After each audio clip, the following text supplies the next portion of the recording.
Svet je v plamenih in nihče ne gleda tja, kjer je res pomembno. Vsak naslov kriči o bližnjem vzhodu, kaosu in svetovnem strahu. Mediji želijo, da ste prikovani na hormuško ožino in naraščajočo ceno nafte. Ampak to je laž, odvračanje pozornosti. Prava zgodba je na Japonskem. Leta 2024, po 17 letih, je največji upnik na svetu končal obdobje poceni denarja. Motor svetovnega gospodarstva se ustavlja v Tokiu. In če imate hipotekarni kredit, varčevalni račun ali pokojninski sklad, ste na udaru. Prvo poglavje. Demografska črna luknja. Na prvi pogled se zdi, da Japonska že živi v prihodnosti, v svetu, kjer tehnološki velikani prevladujejo na svetovnem prizorišču. Roboti si delijo ulice z ljudmi, umetna inteligenca napoveduje, kaj bo sledilo. In cela mesta delujejo pametneje, čisteje in hitreje kot kjerkoli drugje. A poglejte, mimo odvračanja pozornosti, zatemnite neonske napise, pozabite na bleščeče naprave. Namesto tega se osredotočite na finance, na številke. Tam ležijo najgloblje, najtemnejše in najbolj zaskrbljujoče skrivnosti Japonske. Demografska spirala smrti. Ker leta 2026 ima Japonska uradno približno 122 milijonov in 600 tisoč prebivalcev. To se morda sliši veliko, vendar je bilo leta 2010 še več, natančneje 128 milijonov. Od poznih 2000 je Japonska v stalnem, nepopustljivem upadu. Vsako leto izgubi približno pol milijona prebivalcev. To je, kot da bi mesto Atlanta izginilo vsakih 12 mesecev. Da bi bilo še huje, ima Japonska tudi največji delež starejših državljanov na svetu. Leta 2014 je bilo skoraj 26% prebivalstva starejšega od 65 let. Do leta 2022 se je ta delež povečal na več kot 29%. Prebivalstvo se stara, medtem ko je stopnja rojstev najnižja v več kot stoletju. Vedno manj ljudi se odloča za ustvarjanje družin. Rojstne stopnje padajo. Medtem se število ljudi v delovni dobi še naprej zmanjšuje. Prišli smo do točke, ko sta na Japonskem 2 smrti za vsako rojstvo. To je problem iz več razlogov, še posebej za gospodarstvo. Vsako leto, ko se ti trendi nadaljujejo, se japonska davčna osnova postopoma zmanjšuje. Z več upokojenci, manj družinami in manj ljudmi, ki plačujejo davke, se finančne temelje Japonske začenjajo majati. Toda Banka Japonske je ta problem predvidela in ukrepala na način, ki je bil obupan, dramatičen, brez primere. Izposojanje denarja so naredili praktično brezplačno.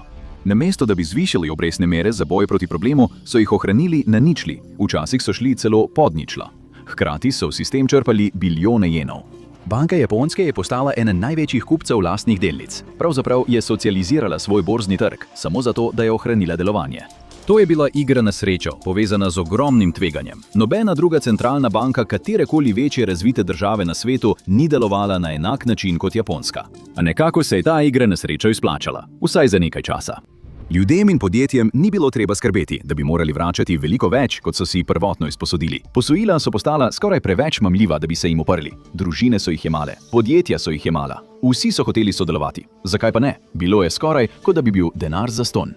Tudi hedge skladi in investicijska podjetja z Wall Streeta so to izkoristila, vendar v veliko večjem obsegu. Ugotovili so, da si lahko izposodijo ogromne količine japonskih jenov po 0% obrestni meri in ves ta denar pretvorijo v dolarje. Ta denar bi nato uporabili za nakup ameriških tehnoloških delnic, državnih obveznic ali česarkoli drugega, kar so želeli. To je bilo znano kot yen carry trade, oziroma izposojanje jenov za naložbe drugje in je bilo kot nekakšna videoigričarska napaka z neskončnim denarjem, na videz nezmotljiv način za zagotavljanje donosov. Japonska je še nekaj časa ohranila svoj status inovativne, pionirske in vodilne države na svetu, in to na več načinov. Toda kot dobro vedo igralci videoiger, se napake popravijo. Sistem ni mogel trajati. Tako imenovana stabilnost, ki jo je zagotavljal, je bila v resnici le obliž, na hitro nalepljen čez ogromno luknjo v zlomljenem gospodarstvu. Bilo je le vprašanje časa, kdaj se bo ta obliž začel odlepiti. Zasebne naložbe so obstale, plače so stagnirale. Javni dolg je strmo naraščal in do leta 2022 dosegel osupljivih 260% bruto domačega proizvoda ali BDP države. Kmalu je Banka Japonske ostala brez možnosti, zato so šli še dlje, veliko dlje. Prisilili so donosnost 10-letnih državnih obveznic, da je ostala na ničli. Država si je doma izposojala skoraj zastonj in nato izvažala te dobičke po vsem svetu, v upanju, da inflacija nikoli ne bo prehitro narasla. Toda leta 2026 se ta igra na srečo končuje. Zdaj ima Japonska izjemno velik račun za poravnati. Najprej se želimo zahvaliti sponzorju današnjega videa, Incogni. Ste že kdaj poiskali svoje ime na spletu in našli veliko več, kot ste pričakovali? Vaš domači naslov, telefonska številka, e-pošta, celo podatki o vaših sorodnikih se lahko znajdejo na spletnih straneh za iskanje ljudi in v podatkovnih bazah podatkovnih posrednikov.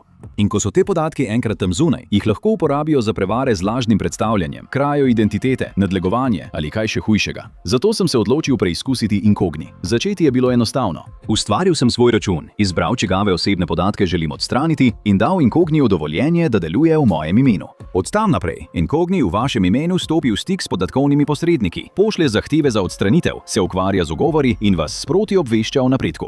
Kar mi je bilo res všeč, je nadzorna plošča, ker celoten postopek naredi bolj oprijemljiv. Dejansko lahko vidiš, kako se zahteve pošiljajo in spremljaš napredek skozi čas. In po več kot tednu dni je veliko lažje videti, koliko dela Incogni opravi za vas v ozadju. To se zdi še posebej pomembno zdaj, ker velike kršitve varnosti podatkov nenehno razkrivajo osebne podatke. Ti podatki pa se lahko uporabijo za to, da so prevarantska e-poštna sporočila, klici in sporočila videti še toliko bolj prepričljivi. Pred kratkim sem prejel eno od tistih sporočil, da paketa ni bilo mogoče dostaviti in da moram klikniti povezavo, da to uredim. In ker sem dejansko pričakoval paket, je bilo sporočilo videti veliko bolj verodostojno, kot bi moralo biti. To je težava, ko je toliko osebnih podatkov prosto dostopnih na spletu. Tudi en sam profil, ki ostane aktiven, lahko predstavlja resnična tveganja. Incogni ima zdaj tudi novo funkcijo za prilagojeno odstranjevanje pri paketih Unlimited in Family Unlimited. Če torej najdete svoje podatke na določenih spletnih straneh za iskanje oseb ali na katerikoli drugi spletni strani, jih lahko označite in eden od Incognijevih agentov za zasebnost bo poskrbel za vse ostalo namesto vas. Pojdite na incogni.com, /TIS in uporabite kodo TIS za ekskluzivnih 60% popusta. Še enkrat, to je incogni.com, /TIS, koda TIS za 60% popusta. Drugo poglavje. Widowmaker eksplodira. Banka Japonske je upala, da do tega nikoli ne bo prišlo in dolga leta tudi ni. Kriza za krizo je udarila, a nekako je zdržala. Toda vsak, ki je pozorno spremljal, je vedel, da to ne more trajati. Nikoli ni bilo vprašanje, ali bo balon počil, ampak kdaj. Bomba je bila podtaknjena. Samo nismo vedeli, kako dolg je bil vžigalna vrvica. Zdaj vemo. Eksplozija je tu in iskra, ki je vse sprožila, so bile naraščajoče cene nafte in energije. Leta 2026 so se cene surove nafte zvišale za skoraj 50%, kar vpliva na ves svet. Za državo, kot je Japonska, ki ima malo naravnih virov, so naraščajoče obrestne mere smrtna obsodba. Ko cene rastejo, so centralne banke po vsem svetu prisiljene ukrepati. V ZDA so obrestne mere še vedno pri 3,75%. Podobna zgodba je v Združenem kraljestvu in po vsej Evropi, toda drugje se pritisk stopnjuje. Obrestne mere so presegle 4% v Avstraliji, 5% v Indiji in celo blizu 7% v državah, kot sta Mehika in Južna Afrika. In sredi vsega tega je bila Japonska ujeta v past. Po eni strani bi lahko zvišala obrestne mere, a bi s tem v bistvu spravila svojo vlado v bankrot. Ima najvišje razmerje med dolgom in BDP-jem med vsemi državami v razvitem svetu. Ali pa bi lahko obrestne mere ohranila pri 0%, vendar bi pri tem žrtvovala vrednost svoje valute. Nobena od teh možnosti ni bila privlačna, a banka Japonske se je morala odločiti za eno. Odločila se je vztrajati pri 0% obrestni meri in posledice so bile katastrofalne. Yen je dejansko začel strmo padati. Pred 5 leti, leta 2021, je bil jen pri manj kot 110 za dolar, a do konca leta 2022 se je približeval 150. Aprila 2026 je blizu meje 160, kar je skoraj na najšibkejši točki v zadnjih desetletjih. V samo nekaj letih je japonska valuta izgubila več kot 30% svoje vrednosti. Za podjetja, družine, delavce je bilo to uničujoče. Preden so sploh dojeli, kaj jih je zadelo, so bile plače in prihranki zmanjšani. Denar, ki so ga leta služili, je bil nenadoma vreden precej manj kot le nekaj let prej. To je le eden od načinov, kako je japonska javnost trpela. Stroški uvoza blaga v državo so prav tako močno narasli, kar je povzročilo višje cene številnih izdelkov in storitev. Bolj kot je banka Japonske odlašala, slabša je postajala situacija. Jen bi še naprej strmo padal. Niso si mogli privoščiti, da bi njihova lastna nacionalna valuta postala brezvredna. Morali so ukrepati. Tako so v stanju panike odločevalci sprejeli odločitev, ki se je pripravljala skoraj 20 let. Obrestne mere so zvišali na 0,75% s načrti, da jih do leta 2027 dvignejo vse do 1%. Morda se ne sliši veliko in če gledamo samo to, tudi ni. Če pa to primerjate s preostalim svetom, ZDA, Združenim kraljestvom, Avstralijo, tam obrestne mere 2, 3 ali 4% niso nič nenavadnega. Obrestna mera le 1% bi bila pravzaprav nekaj nenavadnega. Toda za japonski finančni sistem je 1% ali celo 0,75% ogromen premik. To pomeni, da se 17 let zadolževanja skoraj brez obresti in izjemno poceni dolga končuje. In to ne vpliva le na Japonsko in njene prebivalce, vpliva na ves svet. Leta in leta je bila na Wall Streetu ena investicijska strategija, za katero so vsi vedeli. Strategija, ki je temeljila na kratki prodaji japonskih državnih obveznic z upanjem, da bodo cene padle in donosi končno zrasli, stava proti desetletjem zgodovine. Stava, da bo Banka Japonske končno prekinila svoj lasten trend po letih trmastega vztrajanja pri 0% obrestni meri. Temu so rekli Widowmaker in ime ni bilo zgolj za okras. Toliko ljudi, ki so uporabili to strategijo, je na koncu izgubilo ogromne količine kapitala, ker Banka Japonske nikoli ni naredila tega, kar so si želeli. Še naprej je vzdrževala skoraj ničelne ali celo negativne obrestne mere iz leta v leto. Toda leta 2025 in nato v letu 2026 se je vse to spremenilo. Ubijalka se je izplačala. Bilijoni dolarjev, izposojeni po skoraj ničelni obrestni meri na Japonskem, so krožili po vsem svetu in zdaj začenjajo odtekati. Hedge skladi in vlagatelji, ki so stavili na pravo stran, zdaj služijo bogastvo. Medtem pa banke in podjetja, ki so si izposodila jene po ničelni obrestni meri in jih vložila v tvegane naložbe ali državne obveznice, zdaj hitijo unovčiti naložbe, dokler še lahko. Toda medtem, ko se bogati, še bolj bogatijo, revni plačujejo ceno. Običajni ljudje, družine, delavci in tisti, ki niso imeli nič pri tej igri na srečo, so tisti, ki plačujejo račun. Poglavje 3. Velika repatriacija. To je zadnji žebelj v krsto, del, ki ga mediji ne bodo razložili. Nočejo niti, da bi ljudje za to izvedeli, dokler ni že prepozno.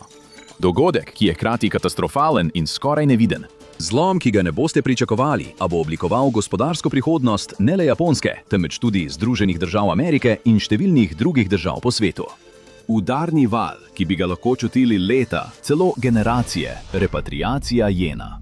Najbogatejši in najpomembnejši japonski vlagatelji, vključno z megabankami, pokojninskimi skladi in zavarovalnicami, so eni največjih tujih imetnikov ameriškega dolga. Kot narod ima Japonska v lasti kar 1,2 bilijona dolarjev ameriških državnih obveznic. Da bi si lažje predstavljali tako astronomsko številko, 1,2 bilijona je dovolj, da bi financirali celotno ameriško vojsko, približno 18 mesecev. To je dovolj, da bi večkrat odpravili svetovno lakoto. To je noro velika vsota denarja, oziroma natančneje, noro velika količina ameriškega dolga, ki ga ima v rokah ena sama država na drugem kontinentu. Dolga leta je bilo smiselno, da so japonske institucije držale ta dolg. Japonski državni pokojninski investicijski sklad, ali GPIF, je največji pokojninski sklad na svetu in je zgodovinsko gledano imel v lasti ogromno tujih obveznic. Ameriške državne obveznice so marca 2025 predstavljale 51% njegovega portfelja tujih obveznic. Ta odločitev je imela svojo logiko. Ameriške obveznice so izplačevale obresti, medtem ko japonske niso izplačevale ničesar.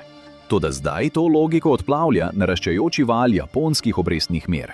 Ko se te obrestne mere približujejo 1%, donosnost 10-letne japonske državne obveznice pa preseže 2%, se je matematika obrnila na glavo. Zakaj bi japonska institucija ali pokojninski sklad, kot je GPIF, še naprej tvegala z ameriškim dolgom, če lahko namesto tega vlaga v lastne državne obveznice? Ta podjetja, te banke, ti pokojninski skladi nimajo več enakega motiva, da bi iskali donose v tujini. Domače naložbe se končno izplačajo in ni treba biti finančni genij, da bi videl očitno. Čas je za prodajo. Našli smo podatke, ki kažejo na tih, a vse večji odliv. Japonska unovčuje svoje naložbe. Prodaja svoje premoženje, rekordno hitro se zneblja ameriških državnih obveznic. To ne pomeni, da bo vseh 1,2 bilijona dolarjev izginilo čez noč, vendar milijarde že začenjajo izginjati in te milijarde se lahko hitro spremenijo v desetine ali stotine milijard, ko tedni minevajo. Učinki se ne bodo ustavili le na Japonskem. Razširili se bodo čez trge, čez meje, čez Pacifik. Kajti ko se največji kupec ameriškega dolga umakne, kdo stopi na njegovo mesto? Preprost odgovor je nihče. Vsaj ne takoj. Da bi pritegnili nove kupce in prepričali svet, naj prevzame dolg, bo moral ukrepati Federal Reserve. Obrestne mere bodo morale narasti. In ko se to zgodi, je vse drugo prizadeto. Obrestne mere za hipotekarna posojila narastejo, obrestne mere na kreditnih karticah poskočijo. Nenadoma se soočite z naraščajočimi stroški. Vse postane dražje. Kupna moč upada in razpoložljivi dohodek izgine. Medtem začne borza izgubljati vrednost. Državne obveznice postanejo veliko bolj privlačne kot tvegane naložbe, kot so tehnološke delnice. Denar začne hitro krožiti. Leta je bila strategija izposojevanja jenov za vlaganje drugam mazivo za celoten svetovni finančni stroj. Omogočala je, da je vse teklo gladko. Omogočila je tistim hedge skladom z Wall Streeta, da so si izposodili milijarde in jih vložili v velika podjetja po vsej Ameriki in drugod. Zdaj ti isti skladi opažajo, da se njihovi stroški izposojanja močno povečujejo. Potisnjeni so v kot in zmanjkuje jim možnosti. Prisiljeni so prodati svoje najbolj dobičkonosne pozicije.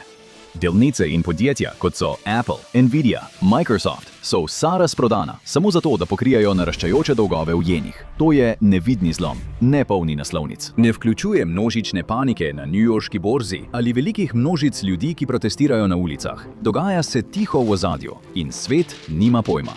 Poglavje 4. Past državnega dolga. Dosegli smo kritično točko v zgodovini, nekaj, na kar se svetovno gospodarstvo pripravlja že skoraj 20 let. In v središču vsega je Japonska. Udžita je med dvema izidoma, oba sta nevarna in neizogibna. To je dokončna past državnega dolga. Ali ohrani nizke obrestne mere in zaščiti svoj dolg, vendar gleda, kako njena valuta propada in država strada, ali pa zviša obrestne mere in začasno reši svoje gospodarstvo, a s tem zažge svoj državni dolg in sproži eksplozijo celotnega svetovnega trga obveznic. Ni izhoda, ni alternativne možnosti, ni čarobne rešitve v zadnjem trenutku. Vžigalna vrvica je bila prižgana že zdavnaj in zdaj je dosegla sod smodnika. Yen je le prvi domin, ki pade, a ne bo zadnji. Naslednji je dolar in ko se to začne, se vse spremeni. Kar vodi do vprašanja, ki se mu je svet tiho izogibal. Kaj, če se ameriško gospodarstvo zruši?